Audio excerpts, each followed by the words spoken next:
जीवन एक खेल है, लेकिन हम इसे कितना सीरियसली लेते हैं। हर रोज हम उठते हैं, भागते हैं, टेंशन में रहते हैं और सोचते हैं कि यही जीवन है। पर क्या होगा अगर मैं आपको बताऊं कि आप जिसे रियलिटी समझ रहे हैं वो सिर्फ एक इल्यूजन है। आप जिन प्रॉब्लम्स को लेकर परेशान हैं वो एक्चुअली उतनी बड़ी नहीं है जितना आप सोच रहे हैं। हमारा माइंड हमेशा ड्रामा क्रिएट करता रहता है। आज ऑफिस में बॉस ने कुछ कह दिया तो पूरा दिन खराब, कल किसी ने इग्नोर कर दिया तो ईगो हर्ट हो गई, परसों कोई सक्सेस नहीं मिली तो डिप्रेशन में चले गए। लेकिन सच ये है कि हम अपनी ही क्रिएटेड की हुई प्रॉब्लम्स में फंसे हुए हैं। हमें लगता है कि लाइफ बहुत कॉम्प्लिकेटेड है, पर एक्चुअली ये बेहद सिंपल है। हमने इसे कॉम्प्लेक्स बना दिया है अपनी थिंकिंग से। आपको पता है सबसे बड़ी ट्रेजेडी क्या है? ये कि हम अपनी नेचुरल स्टेट को भूल गए हैं। जब आप छोटे थे तो कैसे थे? केयरफ्री, स्पॉन्टेनियस, प्रेजेंट में रहते थे। आज क्यों नहीं है? अगर आपको लगता है कि आपकी सारी प्रॉब्लम्स रियल हैं और बहुत सीरियस हैं, तो ये जर्नी आपके लिए है। यहाँ आपको मिलेगी वो क्लैरिटी जो आपकी लाइफ को कम्प्लीटली ट्रांसफॉर्म कर देगी। आपको पता चलेगा कि कैसे सिंपली जीना है, कैसे एंजॉय करना है और सबसे इम्पोर्टेंट कैसे अपने ऑथेंटिक सेल्फ को रीडिस्कवर करना है। नमस्ते दोस्तों, स्वागत है आपका ऑडियो बुक्स बाय इनवार यूट्यूब चैनल में। आज की ऑडियो बुक है take it really seriously book by Osho.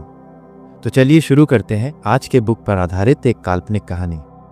Shubham Shukla की आंखों में टीयर्स थे जब उसने अपना रेजिग्नेशन लेटर सबमिट किया। मुंबई के क्राउडेड ऑफिस से निकलते वक्त उसे लग रहा था कि उसकी पूरी लाइफ फेल हो गई है। 29 साल की एज में वो तीसरी बार जॉब छोड़ रहा था। रिलेशनशिप्स में कोई सक्सेस नहीं थी और पेरेंट्स का कांस्टेंट प्रेशर था कि कब सेटल हो गई बेटा। उस शाम अपने अंधेरी के स्मॉल फ्लैट में बैठकर वो सोच रहा था कि आखिर कहाँ गलती हो रही है।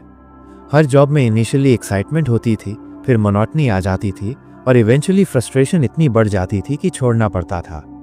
इंजीनियरिंग कंप्लीट करने के बाद से अब तक का जर्नी रिव्यू करते हुए शुभम को लगता था कि वो एक मज़े में फंसा हुआ है। फर्स्ट जॉब में कॉर्पोरेट पॉलिटिक्स से परेशान हुआ, सेकंड में वर्क लाइफ बैलेंस नहीं था और अब तीसरी जॉब भी टॉक्सिक एनवायरनमेंट की वजह से छोड़नी पड़ी थी। सोसाइटी में सब सक्सेसफुल लग रहे थे। सोशल मीडिया पर फ्रेंड्स के हैप्पी पोस्ट्स देखकर और भी डिप्रेस्ड हो जाता था। सबके पास क्लियर डायरेक्शन था, सिर्फ वो ही कंफ्यूज था। रात को बेड पर लेटकर वो सोचता था कि क्या वो कोई लूजर है, क्या उसमें कोई फंडामेंटल प्रॉब्लम है। पेरेंट्स के साथ बात करने में भी हेजिटेशन होती थी क्योंकि हर बार सेम डिसअपॉइंटमेंट देखनी पड़ती थी उनकी आंखों में। कभी कभी तो लगता था कि बेहतर होगा अगर वो कहीं दूर चला जाए, एक फ्रेश स्टार्ट ले। एक ट्यूसडे मॉर्निंग उसके कॉलेज फ्रेंड रोहित का अनएक्सपेक्टेड कॉल आया। यार शुभम, तेरी आवाज़ बहुत डल लग रही है। सुना है जॉब छोड़ दी? जब शुभम ने पूरी स्टोरी बताई तो रोहित ने सुझाव दिया, भाई तू बहुत ओवरथिंक कर रहा है, चल गोवा चलते हैं कुछ दिन, may be change of scenery से कोई क्लैरिटी मिल जाए। मेरा एक बिजनेस ट्रिप है वहाँ, तू भी साथ चल।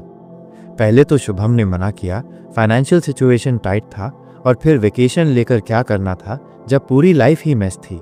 बट रोहित ने जिद की, ट्रस्ट मी यार, कभी कभी डिस्टेंस लेने से पर्सपेक्टिव क्लियर हो जाता है। मैं टिकट बुक कर रहा हूँ, तुझे सिर्फ पैकिंग करनी है। अगले हफ्ते शुभम कोंकण रेलवे की ट्रेन में बैठा था। विंडो सीट पर बैठकर वेस्टर्न घाट्स का ब्यूटीफुल लैंडस्केप देख रहा था। टनल से गुजरते हुए, रिवर्स को क्रॉस करते हुए और ग्रीन माउंटेन्स को देखते हुए पहली बार कई महीनों में उसे पीसफुल फील हो रहा था। ट्रेन की रिदमिक साउंड में कुछ मेडिटेटिव क्वालिटी थी। मोबाइल नेटवर्क भी पैचेस में आ रहा था तो नेचुरली वो डिजिटल डिटॉक्स मोड में था। जर्नी के दौरान को पैसेंजर से कैजुअल कॉन्वर्जेशंस हुई। एक एल्डरली कपल अपनी रिटायरमेंट के बाद इंडिया एक्सप्लोर कर रहे थे। अंकल ने बताया, बेटा हमने 35 साल जॉब की, अब देख रहे हैं कि असली ज़िंदगी कैसी होती है। इस सिंपल स्टेटमेंट ने शुभम को सोचने पर मजबूर कर दिया कि क्या वो अभी जो जी रहा है वो एक्चुअली ज़िंदगी है या सिर्फ सर्वाइवल मोड है। गोवा पहुंचकर पहला शॉक तब लगा जब रोहित ने बताया कि उसका बिजनेस मीटिंग पोस्टपोन हो गई है और वो अगले दिन ही मुंबई वापस जाना है। सॉरी बाडी, अर्जेंट क्लाइंट इशू है, बट तू रह जा कुछ दिन, ये प्लेस तुझे डेफिनेटली हेल्प करेगी। होटल रूम तो बुक है ही। अकेले रह जाने का इनिशियल पैनिक हुआ, लेकिन फिर लगा कि शायद यही यूनिवर्स का सिग्नल है कि अब अपने साथ टाइम बिताना है। रोहित के जाने के बाद पहला दिन बागा बीच पर बैठकर सनसेट देखते हुए बिताया। वेव्स की कंटिन्यूअस साउंड सुनते हुए उसे एहसास हुआ कि कितने दिनों बाद वो एक्चुअल प्रेजेंट मोमेंट में था। No WhatsApp notifications, no email alerts, no deadlines का प्रेशर, बस वो और अनंत समुद्र। मन में चल रही कंटिन्यूअस चैटर भी स्लोली सेटल हो रही थी। शाम को एक बीच साइड शैक में खाना खाते वक्त वेटर रामू से बात हुई। वो बहुत चेयरफुल था डिस्पाइट सिंपल लाइफस्टाइल। सर, मैं यहाँ 12 साल से काम कर रहा हूँ। सीजन में अच्छा पैसा मिल जाता है, बाकी टाइम फिशिंग करता हूँ। लाइफ सिंपल है लेकिन टेंशन नहीं है। हर दिन नए टूरिस्ट मिलते हैं, डिफरेंट स्टोरी सुनने को मिलती हैं। शुभम को स्ट्रेंज लगा कि यहाँ एक वेटर अपनी सिंपल लाइफ में इतना कंटेंट था और वो इंजीनियर डिग्री के साथ भी कॉन्स्टेंटली अनहैप्पी रहता था। रात को होटल रूम में एसी की आवाज़ सुनते हुए डायरी में लिखा, क्या हैप्पीनेस का संबंध अचीवमेंट से है या एटीट्यूड से? यह क्वेश्चन उसके माइंड में स्टक हो गया। मुंबई में जब सक्सेसफुल कॉलीग्स को देखता था तो लगता था कि सक्सेस ही सब कुछ है, लेकिन यहाँ एक डिफरेंट पर्सपेक्टिव मिल रहा था।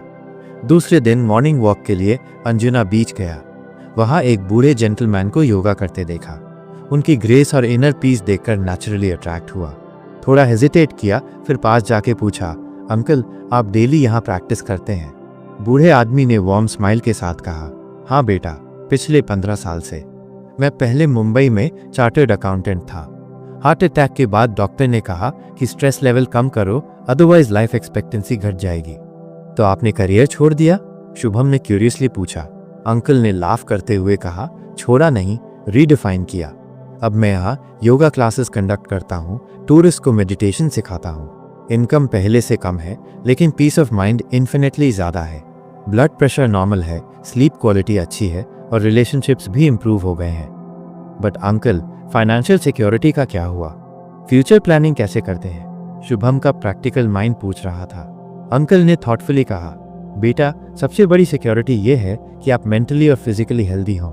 जब आप इनर पीस के साथ काम करते हैं तो क्रिएटिविटी भी बढ़ती है और अपॉर्चुनिटीज भी अट्रैक्ट होती है।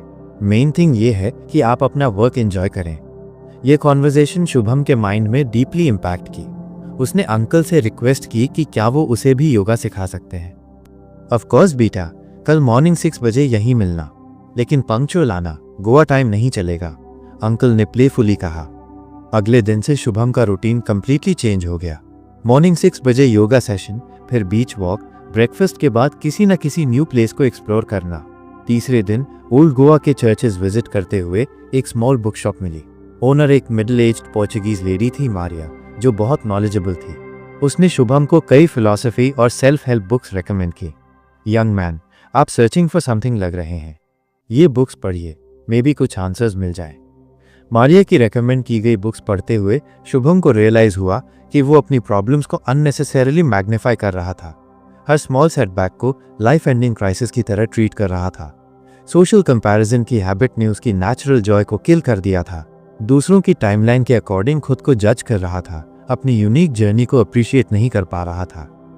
चौथे दिन चपोरा फोर्ट पर बैठकर जो व्यू दिखा, उससे इंस्पायर्ड होकर जर्नल राइटिंग स्टार्ट की। अपने फियर्स, ड्रीम्स, रिग्रेट्स, कंफ्यूजन्स सब कुछ पेपर पर पोर कर दिया। राइटिंग प्रोसेस में ही एक पैटर्न नोटिस किया कि हमेशा से उसे क्रिएटिव थिंग्स में इंटरेस्ट था। चाइल्डहुड में ड्राइंग कॉम्पिटिशन्स में पार्टिसिपेट करता था, कॉलेज में फोटोग्राफी हॉबी थी, लेकिन प्रैक्टिकल प्रेशर में सब कुछ साइड में रख दिया था।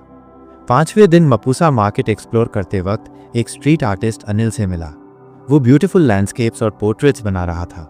भाई, तुम्हारा वर्क रियली इंप्रेसिव है, इससे डिसेंट लिविंग हो जाती है? शुभम ने बिजनेस माइंडेड क्वेश्चन पूछा। अनिल ने कॉन्फिडेंटली कहा, यार, सीजन के टाइम अच्छी अर्निंग हो जाती है, ऑफ सीजन में कमीशन वर्क करता हूँ, लेकिन मेन सेटिस्फैक्शन ये है कि जो पैशन है वो प्रोफेशन भी बन गया है। पैसे की टेंशन नहीं है, क्योंकि जब आप जेन्युइनली अपना वर्क लव करते हैं तो ऑटोमेटिकली अपॉर्चुनिटीज क्रिएट होती हैं। यह पर्सपेक्टिव शुभम के लिए रेवलेशन था। उसने अनिल से पूछा कि क्या वो उसे भी पेंटिंग बेसिक्स सिखा सकता है। श्योर बडी, आज इवनिंग को वर्कशॉप है लोकल आर्टिस्ट के साथ, ज्वाइन कर लेना। इवनिंग वर्कशॉप में पार्टिसिपेट करना शुभम के लिए मैजिकल एक्सपीरियंस था। कलर्स के साथ प्ले करना, ब्रश स्ट्रोक्स का फील, क्रिएटिविटी का नेचुरल फ्लो, सब कुछ बहुत ऑर्गेनिक लग रहा था। कई सालों बाद उसे फील हुआ कि वो कुछ ऐसा कर रहा है जो जेन्युइनली एंजॉय कर रहा है। 6वें दिन योगा अंकल के साथ डीपर फिलोसॉफिकल कॉन्वर्सेशन हुई। बीच पर मेडिटेशन के बाद अंकल ने कहा, बेटा, मैं नोटिस कर रहा हूँ कि आप कुछ डिसाइड करने की कोशिश कर रहे हैं। शुभम ने ऑनेस्टली शेयर किया अपनी डायलेमा। अंकल, लगता है मुझे क्रिएटिव फील्ड में जाना चाहिए, लेकिन प्रैक्टिकल फेयर्स हैं। क्या होगा अगर फेल हो जाऊं? फैमिली को क्या बताऊंगा? फाइनेंशियल स्टेबिलिटी कैसे मेंटेन करूंगा? अंकल ने पेशेंटली सुना और फिर स्लोली कहा, बेटा, एक्चुअल फेलियर तब होती है जब आप वो काम करते रहते हैं जो आपके सोल से कनेक्ट नहीं करता। जब आप ऑथेंटिक पाथ चूज करते हैं तो भले ही इनिशियल चैलेंजेस हों, लेकिन अल्टीमेटली फुलफिलमेंट मिलती है। यूनिवर्स भी उन लोगों की हेल्प करती है जो अपने ट्रू कॉलिंग को फॉलो करते हैं। लेकिन अंकल, ये सब फिलोसॉफिकल बातें प्रैक्टिकल लाइफ में कैसे इंप्लीमेंट करें? शुभम ने जेन्युइनली पूछा। अंकल ने प्रैक्टिकल एडवाइस दी। एक साथ सब कुछ चेंज करने की ज़रूरत नहीं, ग्रेजुअल ट्रांजिशन करें। साइड प्रोजेक्ट स्टार्ट करें क्रिएटिव फील्ड में, पोर्टफोलियो बिल्ड करें, नेटवर्क बनाएं। जब कॉन्फिडेंस और फाइनेंशियल बेस स्ट्रांग हो जाए तब कंप्लीट स्विच करें। 7वें दिन दूधसागर वाटरफॉल के ट्रिप पर गया। नेचर की रॉ पावर देखते हुए एक रियलाइजेशन हुई कि जिस तरह पानी ऑब्स्टिकल्स को ओवरकम करके अपना रास्ता बनाता है, वैसे ही ह्यूमंस भी अपनी चैलेंजेस को अपॉर्चुनिटीज में कन्वर्ट कर सकते हैं। वाटरफॉल के नीचे बैठकर उसने मेंटली डिसाइड किया कि वो अपनी लाइफ का डायरेक्शन चेंज करेगा, बट अभी भी प्रैक्टिकल कंसर्न्स थे। पेरेंट्स को कैसे कन्विंस करेगा, सोसाइटी का जजमेंट कैसे हैंडल करेगा, इनिशियल फाइनेंशियल डिफिकल्टीज कैसे मैनेज करेगा, ये क्वेश्चन स्टिल हॉन्टिंग थे। 8वें दिन पलोलिम बीच पर एक कैफे ओनर राजेश से डिटेल्ड कॉन्वर्जेशन हुई। वो शेयर कर रहा था अपनी जर्नी। भाई, मैं 6 साल पहले बैंगलोर में सॉफ्टवेयर इंजीनियर था। गुड सैलरी, कंफर्टेबल लाइफ, लेकिन कुछ खालीपन लगता था। एक गोवा ट्रिप के दौरान यहाँ की लाइफस्टाइल देखकर इंस्पायर हुआ। पेरेंट्स को कन्विंस करने में 6 महीने लगे। फ्रेंड्स ने कहा मैं मैड हो गया हूँ स्टेबल करियर छोड़ने के लिए। फिर कैसे मैनेज किया इनिशियल फेज? शुभम ईगरली पूछ रहा था। राजेश ने कंटिन्यू किया। पहले साल बहुत स्ट्रगल था, सेविंग्स एग्जॉस्ट हो गई। कई बार सोचा कि वापस चला जाऊं, लेकिन कुछ इनर वॉइस कहती थी कि थोड़ा और ट्राई कर। स्लोली लोकल कस्टमर्स बने, टूरिस्ट के through word of mouth publicity हुई। दूसरे साल ब्रेक इवन हुआ, तीसरे साल प्रॉफिट में आ गया। और अब कैसा फील करते हैं? शुभम की क्यूरियोसिटी पीक पर थी। राजेश ने सेटिस्फैक्शन के साथ कहा, यार अब लगता है कि लाइफ एक्चुअली जी रहा हूँ। मॉर्निंग नेचुरली उठता हूँ, वर्क एंजॉय करता हूँ, स्ट्रेस लेवल मिनिमम है, फाइनेंशियली भी स्टेबल हूँ, और मोस्ट इंपॉर्टेंटली रिग्रेट नहीं है कि कोई चांस मिस कर दिया। यह सक्सेस स्टोरी सुनकर शुभम का कॉन्फिडेंस सिग्निफिकेंटली बूस्ट हुआ। उसे रियलाइज हुआ कि जो फियर्स लग रहे हैं वो नॉर्मल है।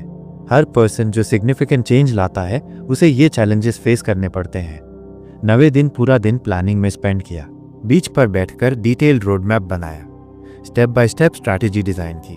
पहले मुंबई जाकर part time freelance graphic designing start करना, साइमल्टेनियसली पोर्टफोलियो डेवलप करना, क्लाइंट बेस बिल्ड करना, फाइनेंशियल कुशन क्रिएट करना, और फिर gradually full time creative professional बनना।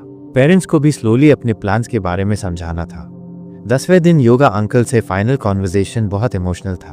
अंकल, इस जर्नी ने मुझे कंप्लीटली ट्रांसफॉर्म कर दिया है, लेकिन एक डर है कि मुंबई वापस जाकर कहीं मैं फिर से पुराने पैटर्न्स में ना फॉल हो जाऊं।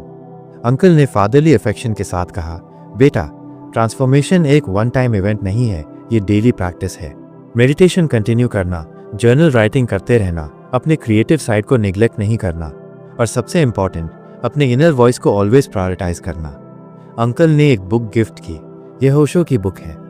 इसमें लिखा है कि लाइफ को सीरियसली लेना ज़रूरी है, लेकिन इतना भी सीरियस नहीं होना चाहिए कि जॉय ही भूल जाए। बैलेंस मेंटेन करना होता है। यह बुक शुभम के लिए ट्रेजर बन गई। गोवा से डिपार्चर के दिन शुभम एक कंप्लीटली डिफरेंट पर्सन था। ट्रेन में बैठकर पूरे एक्सपीरियंस को डिटेल से नोटबुक में डॉक्यूमेंट किया। ये जर्नी सिर्फ वेकेशन नहीं था, ये स्पिरिचुअल अवेकनिंग था। उसे क्लियर विजन मिल गई थी अपने फ्यूचर के लिए। मुंबई पहुंचकर फर्स्ट प्रायोरिटी थी पेरेंट्स से ऑनेस्ट कॉन्वर्जेशन करना। पापा मामा, मुझे आप लोगों से कुछ इंपॉर्टेंट डिस्कस करना है। इनिशियल में पेरेंट्स वरीड हुए कि कहीं कोई प्रॉब्लम तो नहीं, लेकिन जब शुभम ने कामली और क्लियरली अपनी गोवा एक्सपीरियंस, रियलाइजेशंस और फ्यूचर प्लान्स एक्सप्लेन किए तो पेरेंट्स को भी समझ आया कि देयर सन कंफ्यूज नहीं है, बल्कि फाइनली क्लैरिटी मिल गई है। बेटा, हमें खुशी है कि तुमने अपना पाथ फाइंड कर लिया है, लेकिन प्रैक्टिकल चैलेंजेस भी हैं। फाइनेंशियल सिक्योरिटी कैसे इंश्योर करोगे? पापा ने कंसर्न एक्सप्रेस किया। शुभम ने पेशेंस से अपनी step by step strategy explain की। मैं सडनली कोई रिस्की जंप नहीं ले रहा, ग्रेजुअली ट्रांजिशन करूंगा। जब तक क्रिएटिव वर्क से स्टेबल इनकम नहीं आने लगती, तब तक कोई ना कोई part time income source maintain करूंगा। पेरेंट्स को उसकी मैच्योरिटी और प्लानिंग देखकर कॉन्फिडेंस आया। जो भी डिसाइड करना है केयरफुली सोचकर करना, हमारा सपोर्ट हमेशा रहेगा। मामा ने इमोशनल सपोर्ट दिया। अगले 3 महीनों में शुभम ने सिस्टमैटिकली अपना प्लान एग्जीक्यूट किया। वीकेंड में फ्रीलांस ग्राफिक डिजाइनिंग प्रोजेक्ट्स लेता, वीकडे इवनिंग्स में ऑनलाइन डिज़ाइन कोर्सेज करता, पोर्टफोलियो कंटिन्यूसली इंप्रूव करता। इनिशियली क्लाइंट्स कम थे और रेट्स भी लो थे, लेकिन क्वालिटी वर्क डिलीवर करने से स्लोली वर्ड ऑफ माउथ से रेफरल्स आने लगे। 4 मंथ्स में उसका क्लाइंट बेस सिग्निफिकेंटली ग्रो हो गया था। स्मॉल बिजनेसेस के लिए logos, brochures, website designs, social media content, विविध प्रोजेक्ट्स आने लगे थे। इनकम अभी भी फुल टाइम जॉब जितनी नहीं थी, लेकिन ट्रेंड पॉजिटिव था और most importantly work satisfaction infinitely ज़्यादा था। 6 महीने बाद एक मेजर ब्रेक थ्रू आया। एक स्टार्टअप कंपनी को उसका वर्क बहुत पसंद आया और उन्होंने कंप्लीट ब्रांडिंग प्रोजेक्ट ऑफर किया। ये प्रोजेक्ट फाइनेंशियली बहुत रिवॉर्डिंग था और प्रोफेशनली भी क्रेडिबिलिटी एस्टैब्लिश करने में हेल्प किया। 8 महीने बाद शुभम कॉन्फिडेंट था कि अब वो फाइनेंशियली भी स्टेबल है और क्रिएटिव फील्ड में सस्टेनेबल करियर बना सकता है। उसने पार्ट टाइम जॉब भी छोड़ दी और कंप्लीटली फ्रीलांस क्रिएटिव प्रोफेशनल बन गया। 1 ईयर एनिवर्सरी पर शुभम फिर से गोवा गया, लेकिन इस बार सेलिब्रेशन के लिए। योगा अंकल, मरिया, अनिल, राजेश सभी से मिला। सबने उसकी ट्रांसफॉर्मेशन देखी और जेन्युइनली प्राउड फील किया।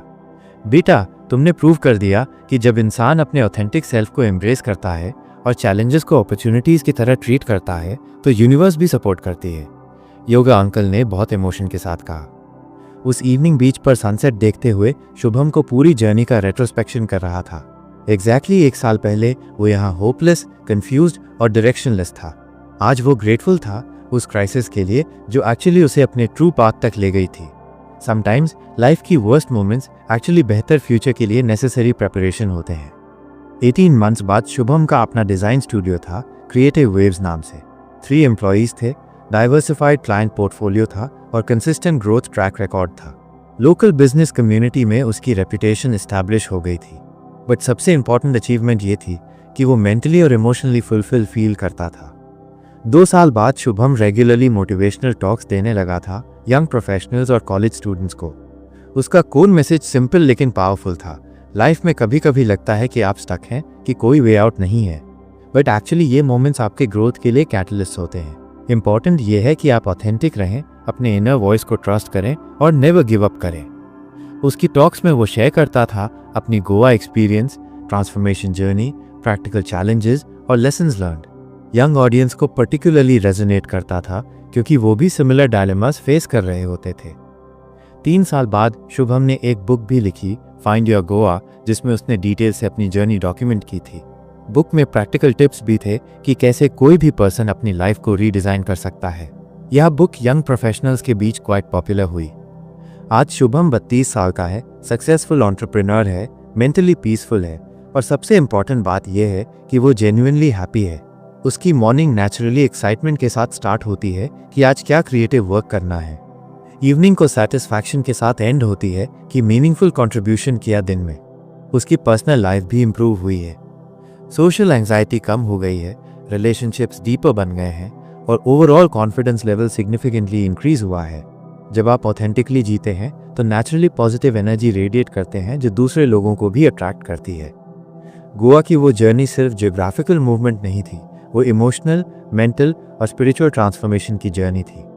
शुभम हमेशा कहता है कि समटाइम्स आपको फिजिकली मूव करना होता है ताकि मेंटली भी मूव कर सके। Change of place often leads to change of perspective. आज भी जब कोई यंग पर्सन उससे करियर एडवाइस मांगता है तो वो हमेशा एम्फसाइज करता है, never give up on your authentic self. Society का प्रेशर होगा, प्रैक्टिकल चैलेंजेस होंगे, लेकिन अगर आप परसिस्ट करेंगे और स्मार्ट वर्क करेंगे तो इवेंचुअली आप अपना यूनिक पाथ क्रिएट कर सकेंगे। शुभम का डेली मंत्रा है, लाइफ को सीरियस लेना ज़रूरी है, लेकिन उतना भी सीरियस नहीं कि आप प्रेजेंट मोमेंट की जॉय को मिस कर दें। बैलेंस मेंटेन करना होता है बिटवीन एम्बिशन और कंटेंटमेंट, बिटवीन ड्रीम्स और रियलिटी, बिटवीन एफर्ट और सरेंडर। 5 इयर्स बाद आज जब शुभम अपने स्टूडियो में बैठकर वर्क करता है तो बार बार उस गोवा ट्रिप को रिमेंबर करता है जिसने उसकी पूरी लाइफ की डायरेक्शन चेंज कर दी थी।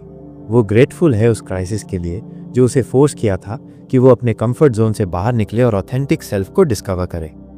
उसकी स्टोरी इंस्पायर करती है कि कैसे कोई भी पर्सन किसी भी एज में अपनी लाइफ को कंप्लीटली ट्रांसफॉर्म कर सकता है अगर वो करेज रखे, परसिस्टेंस मेंटेन करे और most importantly never give up करे अपने ड्रीम्स पर। लाइफ का मैजिक प्रेजेंट मोमेंट में है और जब आप ऑथेंटिकली जीते हैं तो यूनिवर्स भी आपका सपोर्ट करती है। अब जानते हैं बुक की कुछ बातें। आपने कभी छोटे बच्चों को देखा है? वे कैसे हंसते हैं, कैसे खेलते हैं, कैसे प्रेजेंट मोमेंट में पूरी तरह इन्वॉल्व रहते हैं। उनके लिए कुछ भी सीरियस नहीं है। एक बटरफ्लाई को देखकर वे इतने एक्साइटेड हो जाते हैं जितना कि हम कभी नहीं होते। एक सिंपल खिलौने से वे आज तक खुश रह सकते हैं। लेकिन जैसे जैसे हम बड़े होते हैं, सोसाइटी हमें सिखाती है कि सीरियस बनो, रिस्पॉन्सिबल बनो, मैच्योर बनो, और धीरे धीरे हम अपनी नेचुरल जॉय को लूज कर देते हैं। ये बुक उसी लॉस्ट जॉय को वापस पाने के बारे में है। यह समझने के बारे में है कि कैसे हमने सिंपल चीज़ों को कॉम्प्लिकेटेड बना दिया है, कैसे हमने नेचुरल को आर्टिफिशियल बना दिया है, कैसे हमने स्पॉन्टेनियस को कैलकुलेटेड बना दिया है। मैं आपसे एक क्वेश्चन पूछता हूँ, आज मॉर्निंग जब आप उठे तो क्या आप एक्साइटेड थे कि एक नया दिन शुरू हो रहा है, या आप ऑलरेडी टेंशन में थे कि आज ऑफिस में क्या प्रॉब्लम्स आएंगी, कितना ट्रैफिक होगा, बॉस कैसा मूड में होगा।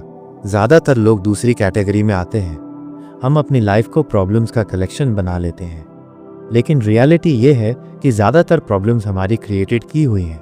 हमारा माइंड एक प्रॉब्लम क्रिएटिंग मशीन है। जहाँ कोई प्रॉब्लम नहीं है वहाँ भी प्रॉब्लम क्रिएट कर देता है। फ्यूचर की एंग्जाइटी, पास्ट का गिल्ट, प्रेजेंट की डिससेटिस्फैक्शन, ये सब हमारे माइंड की क्रिएशंस हैं। एक छोटी सी स्टोरी आपको शेयर करता हूँ। एक बार एक आदमी अपने फ्रेंड से कह रहा था, यार मैं बहुत परेशान हूँ। फ्रेंड ने पूछा क्या बात है। उसने कहा मेरी वाइफ प्रेग्नेंट है। फ्रेंड ने कहा अरे ये तो खुशी की बात है। उसने कहा नहीं यार, प्रॉब्लम ये है कि हमारी शादी ही नहीं हुई। फ्रेंड शॉक्ड हो गया, ये तो सीरियस प्रॉब्लम है। फिर उसने कहा और भी प्रॉब्लम है कि मेरी गर्लफ्रेंड ही नहीं है। फ्रेंड कंफ्यूज हो गया, मतलब? उसने कहा एक्चुअली मैं सोच रहा था कि अगर कभी गर्लफ्रेंड बनी और उससे शादी हुई और वो प्रेग्नेंट हो गई तो कितनी प्रॉब्लम्स होंगी। यही तो हमारी कंडीशन है।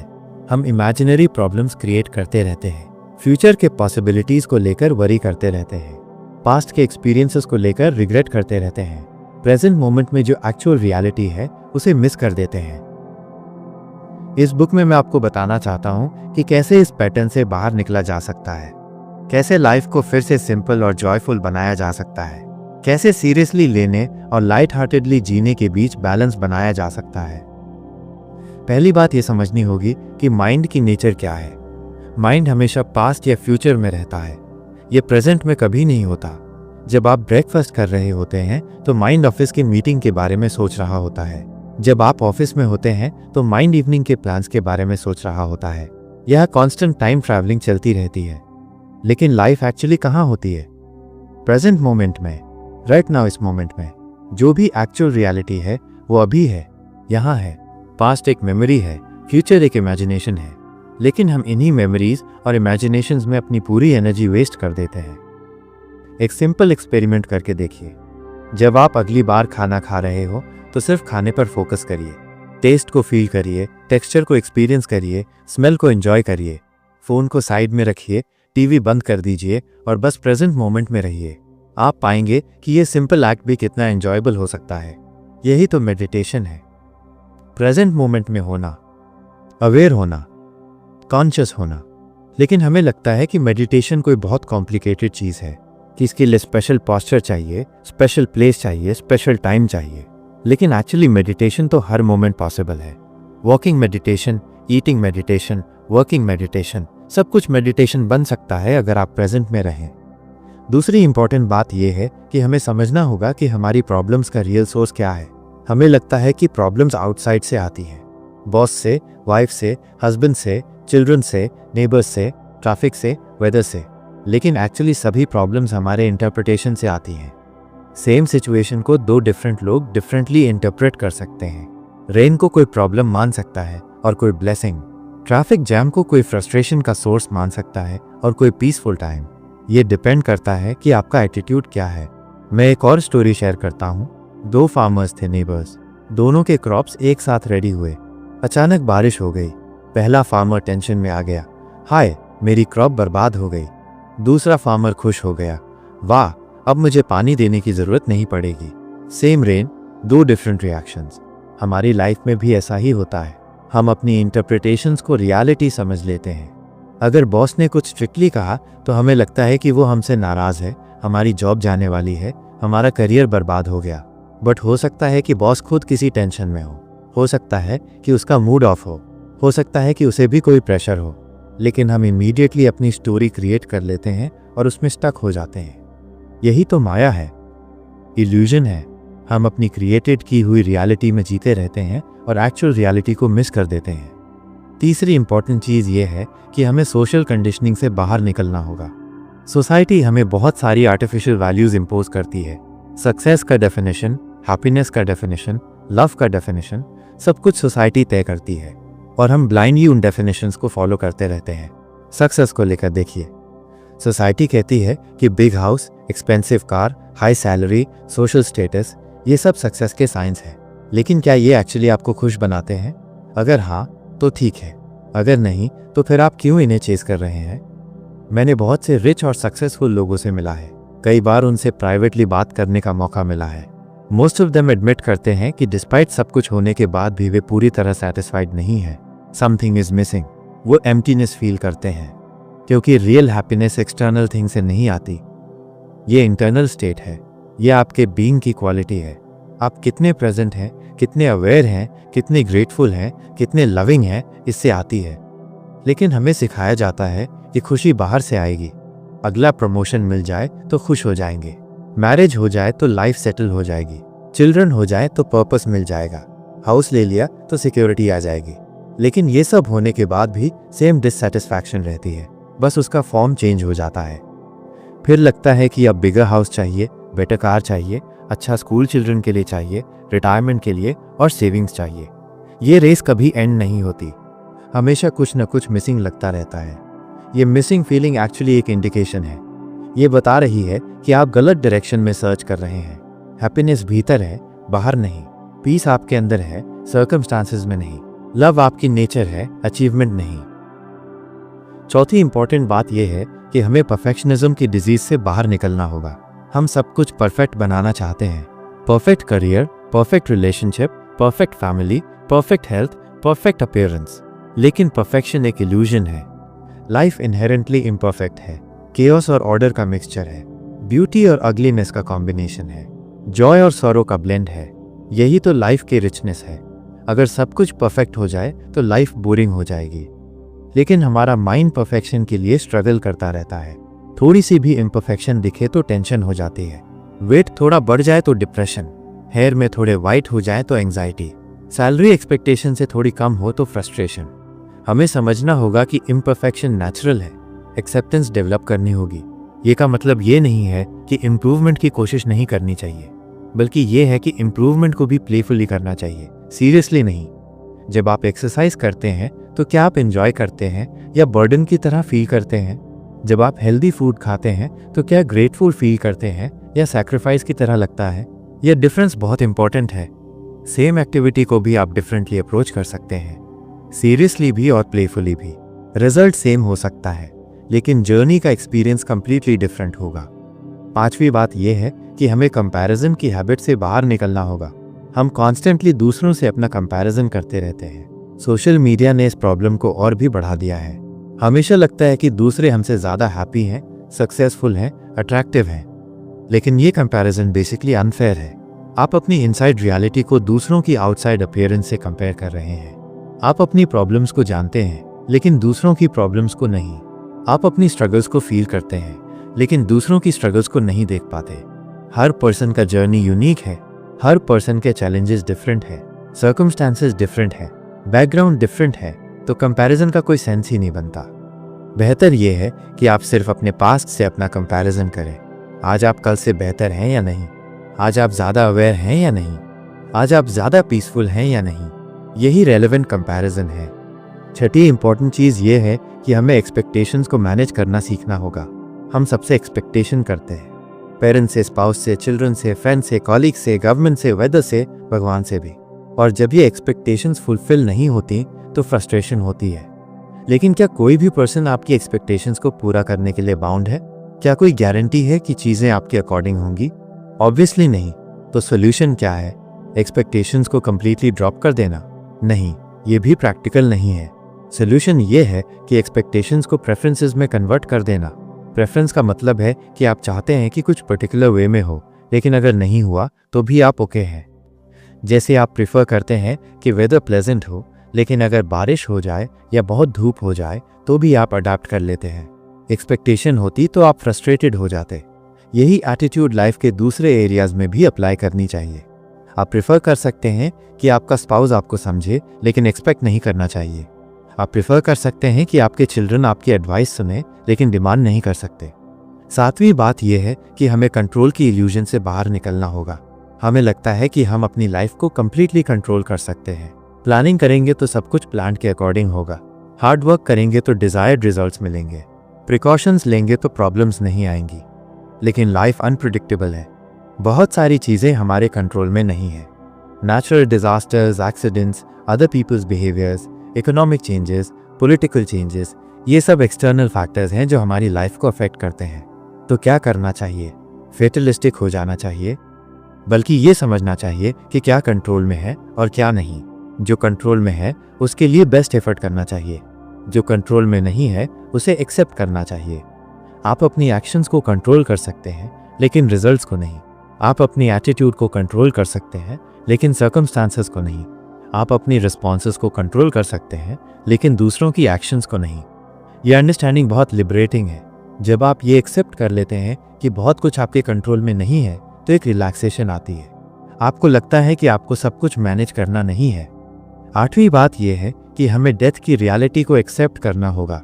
हम सब मरने वाले हैं, ये फैक्ट है, लेकिन हम इस रियलिटी को सप्रेस करते रहते हैं। इसके बारे में सोचना नहीं चाहते। लेकिन डेथ की अवेयरनेस एक्चुअली लाइफ को ज़्यादा मीनिंगफुल बना देती है। जब आप रियलाइज़ करते हैं कि टाइम लिमिटेड है तो प्रायोरिटीज़ क्लियर हो जाती हैं। ट्रिवियल चीज़ों को लेकर टेंशन नहीं करते, इंपॉर्टेंट रिलेशनशिप्स को वैल्यू देते हैं। डेथ की अवेयरनेस आपको प्रेजेंट मोमेंट में ले आती है, क्योंकि आप जानते हैं कि ये मोमेंट फिर कभी वापस नहीं आएगा। अभी जो है वो प्रेसियस है। मैं ये नहीं कह रहा कि डेथ के बारे में ऑब्सेस हो जाइए, लेकिन ये अवेयरनेस रखिए कि लाइफ टेम्पररी है। ये गिफ्ट है जो आपको मिली है, इसे वेस्ट नहीं करना चाहिए ट्रिवियल वरीज में। नवी इंपॉर्टेंट चीज़ ये है कि हमें ग्रैटिट्यूड डेवलप करनी होगी। हम जो कुछ भी है उसे ग्रांटेड मान लेते हैं। हेल्थ है तो लगता है कि ये नेचुरल है। फैमिली है तो लगता है कि ये हमारा राइट है। फूड मिल रहा है तो सोचते नहीं कि कितने लोग भूखे सो रहे हैं। ग्रैटिट्यूड एक पावरफुल प्रैक्टिस है। जब आप ग्रेटफुल होते हैं तो ऑटोमेटिकली पॉजिटिव वाइब्रेशंस क्रिएट होती है। आप ज़्यादा हैप्पी फील करते हैं, आप ज़्यादा कंटेंट फील करते हैं। डेली प्रैक्टिस करिए। मॉर्निंग या नाइट में कुछ मिनट्स निकालकर उन चीज़ों के बारे में सोचिए जिनके लिए आप ग्रेटफुल हैं। सिंपल चीज़ें भी हो सकती हैं। आंखें हैं जो देख सकती हैं, कान है जो सुन सकते हैं, पैर हैं जो चल सकते हैं, दिमाग है जो सोच सकता है। 10वीं और लास्ट बात यह है कि हमें लव की पावर को समझना होगा। लव सिर्फ रोमांटिक रिलेशनशिप में नहीं होता, ये एक स्टेट ऑफ बीइंग है। आप लविंग पर्सन हो सकते हैं। जब आप लविंग होते हैं तो कॉन्फ्लिक्ट्स कम हो जाते हैं, मिसअंडरस्टैंडिंग्स कम होती हैं, पीपल आपके साथ कंफर्टेबल फील करते हैं, आपको भी अच्छा लगता है। लव का मतलब ये नहीं है कि आप सबको पसंद करें या सबसे एग्री करें। लव का मतलब है अंडरस्टैंडिंग, कंपैशन, एक्सेप्टेंस। आप दूसरे पर्सन की पोजीशन को समझने की कोशिश करते हैं। अब मैं आपको इस बुक के स्ट्रक्चर के बारे में बताना चाहता हूँ। ये बुक कई चैप्टर्स में डिवाइडेड है। हर चैप्टर एक पर्टिकुलर एस्पेक्ट को कवर करता है। पहले चैप्टर में मैं माइंड की वर्किंग के बारे में डिटेल से एक्सप्लेन करूंगा। कैसे थॉट्स जनरेट होती हैं, कैसे इमोशंस क्रिएट होती हैं, कैसे पैटर्न्स फॉर्म होते हैं। जब आप अपने माइंड को अंडरस्टैंड कर लेंगे तो आप उसके ट्रैप में कम फंसेंगे। दूसरे चैप्टर में प्रेजेंट मोमेंट अवेयरनेस के बारे में प्रैक्टिकल टेक्निक्स शेयर करूंगा। मेडिटेशन के different forms, breathing exercises, body awareness practices, ये सब सिंपल टेक्निक्स हैं जो आप डेली लाइफ में यूज कर सकते हैं। तीसरे चैप्टर में रिलेशनशिप्स के बारे में टॉक करूंगा। कैसे बेटर रिलेशनशिप्स बिल्ड करें, कॉन्फ्लिक्ट्स को कैसे हैंडल करें, कम्युनिकेशन स्किल्स को कैसे इंप्रूव करें, क्योंकि हमारी मोस्ट प्रॉब्लम्स रिलेशनशिप से ही आती हैं। चौथे चैप्टर में वर्क और करियर के बारे में डिस्कस करूंगा। कैसे अपने वर्क को मीनिंगफुल बनाएं, स्ट्रेस को कैसे मैनेज करें, सक्सेस को कैसे रीडिफाइन करें। पांचवें चैप्टर में हेल्थ और वेलबींग के बारे में बात करूंगा। Physical health, mental health, emotional health, सबका कनेक्शन क्या है, होलिस्टिक अप्रोच कैसे अडॉप्ट करें। छठे चैप्टर में मनी और मटेरियल पोजेशंस के साथ हेल्दी रिलेशनशिप कैसे बनाएं, इसके बारे में गाइड करूंगा, क्योंकि मनी की प्रॉब्लम्स भी बहुत कॉमन है आजकल। सातवें चैप्टर में क्रिएटिविटी और सेल्फ एक्सप्रेशन के बारे में एनकरेज करूंगा। हर पर्सन में क्रिएटिव पोटेंशियल है, उसे कैसे टैप करें, कैसे एक्सप्रेस करें। आठवें चैप्टर में स्पिरिचुअलिटी के बारे में सिंपल और प्रैक्टिकल अप्रोच शेयर करूंगा। रिलीजन और स्पिरिचुअलिटी में क्या डिफरेंस है, कैसे अपना स्पिरिचुअल पाथ फाइंड करें। नवे चैप्टर में सोशल इश्यूज के बारे में कॉन्शियस अप्रोच कैसे डेवलप करें, इसके बारे में बात करूंगा। इंडिविजुअल ट्रांसफॉर्मेशन और सोशल ट्रांसफॉर्मेशन का क्या कनेक्शन है। लास्ट चैप्टर में इंटीग्रेशन के बारे में होगा, कैसे इन सारी टीचिंग्स को डेली लाइफ में प्रैक्टिकली अप्लाई करें। हर चैप्टर के एंड में प्रैक्टिकल एक्सरसाइजेस होंगी, रिफ्लेक्शन क्वेश्चंस होंगे, इम्प्लीमेंटेशन सजेशंस होंगी, क्योंकि नॉलेज अलोन सफिशिएंट नहीं है, एप्लीकेशन इंपॉर्टेंट है। मैं ये भी क्लैरिफाई करना चाहता हूँ कि ये बुक कोई मैजिक फॉर्मूला नहीं है। इसे पढ़ने से ओवरनाइट ट्रांसफॉर्मेशन नहीं हो जाएगा। ये एक प्रोसेस है, ग्रेजुअल चेंज है, डेली प्रैक्टिस है। कुछ लोगों को लग सकता है कि ये सब आइडियलिस्टिक बातें हैं, प्रैक्टिकल लाइफ में अप्लाई करना डिफिकल्ट है। ये पार्शियली ट्रू है, लेकिन ये का मतलब ये नहीं है कि कोशिश ही नहीं करनी चाहिए। स्मॉल स्टेप्स भी सिग्निफिकेंट डिफरेंस ला सकते हैं। थोड़ा भी अवेयरनेस इंक्रीज हो जाए तो क्वालिटी ऑफ लाइफ इंप्रूव हो जाती है। थोड़ी भी एक्सेप्टेंस आ जाए तो स्ट्रेस कम हो जाता है। परफेक्ट होने की ज़रूरत नहीं है, बेटर होने की कोशिश करना इनफ है। डायरेक्शन राइट हो तो डेस्टिनेशन इवेंचुअली मिल ही जाएगा। मैं ये भी मेंशन करना चाहता हूँ कि ये बुक किसी पर्टिकुलर रिलीजन या फिलॉसफी को प्रमोट नहीं करती। ये यूनिवर्सल प्रिंसिपल्स के बारे में है जो सभी ट्रेडिशंस में कॉमन है। ट्रूथ एक ही है, बस एक्सप्रेशंस डिफरेंट होती है। अगर आप रिलीजियस पर्सन हैं तो ये टीचिंग्स आपके रिलीजियस प्रैक्टिसेस को एनहांस करेंगी। अगर आप नॉन रिलीजियस हैं तो भी ये प्रैक्टिकल विजडम की तरह यूज़ कर सकते हैं। मैं रीडर्स को इनकरेज करता हूँ कि वे इस बुक को पैसिवली नहीं पढ़ें, एक्टिवली एंगेज करें, क्वेश्चंस पूछें, एक्सपेरिमेंट करें, अपने एक्सपीरियंसेस को ऑब्जर्व करें, क्योंकि रियल लर्निंग एक्सपीरियंस से ही आती है, इन्फॉर्मेशन से नहीं। ये भी पॉसिबल है कि कुछ बातें आपको इमीडिएटली रेजोनेट ना करें। कोई बात नहीं, डिफरेंट पीपल अलग अलग स्टेज पर होते हैं। जो अभी रेलेवेंट नहीं लग रहा वो बाद में मीनिंगफुल हो सकता है। बुक को मल्टीपल टाइम्स पढ़ा जा सकता है, हर बार कुछ नई इंसाइट मिल सकती है, क्योंकि जैसे जैसे आपकी अवेयरनेस बढ़ती है समझ भी डीपर होती जाती है। मैं ये प्रॉमिस नहीं कर सकता कि इस बुक को पढ़ने से आपकी सारी प्रॉब्लम सॉल्व हो जाएंगी। प्रॉब्लम्स तो आती रहेंगी, लेकिन आपका अप्रोच चेंज हो जाएगा। आप प्रॉब्लम्स को डिफरेंटली हैंडल करने लगेंगे। लाइफ में चैलेंजेस तो रहेंगी ही, ये नेचुरल है, लेकिन आप उन चैलेंजेस को अपॉर्चुनिटीज़ की तरह देखना सीख जाएंगे, ग्रोथ की पॉसिबिलिटीज़ की तरह देखेंगे। मैं आपको इन्वाइट करता हूँ इस जर्नी के लिए। ये जर्नी बाहर की नहीं, भीतर की है। ये डिस्कवरी की जर्नी है, सेल्फ एक्सप्लोरेशन की जर्नी है। तैयार हैं? तो चलिए शुरू करते हैं। लेकिन रिमेंबर करिए कि इसे भी बहुत सीरियसली नहीं लेना है। एंजॉय करते हुए पढ़िए, प्लेफुली एक्सपेरिमेंट करिए, और सबसे इम्पॉर्टेंट, अपने साथ पेशेंट रहिए। ट्रांसफॉर्मेशन एक ग्रेजुअल प्रोसेस है। सीड्स प्लांट करने होते हैं, टाइम देना होता है, नर्चर करना होता है, तब जाके फ्रूट्स मिलते हैं। आपकी ये जर्नी शुभ हो, आपको अपना ऑथेंटिक सेल्फ मिले, आपको जेन्युइन पीस और हैप्पीनेस मिले, आप अपनी लाइफ को पूरी तरह से लाइव कर पाए। बस यही मेरी हार्टफेल्ट विशेस हैं आपके लिए। अगर आपको ये ऑडियो बुक पसंद आई हो तो एक लाइक ज़रूर दीजिए और कमेंट करके बताइए कि अगली कहानी कौन सी सुननी है। आपका कमेंट पिन किया जा सकता है, तो दिल से कुछ लिखिए, और हाँ, सब्सक्राइब करना मत भूलिए। साथ में उस बेल आइकन को दबाना ज़रूरी है ताकि अगली ऑडियो बुक की घंटी सबसे पहले आपके पास बजे। मिलते हैं अगली ऑडियो बुक में। सुनते रहिए, सीखते रहिए।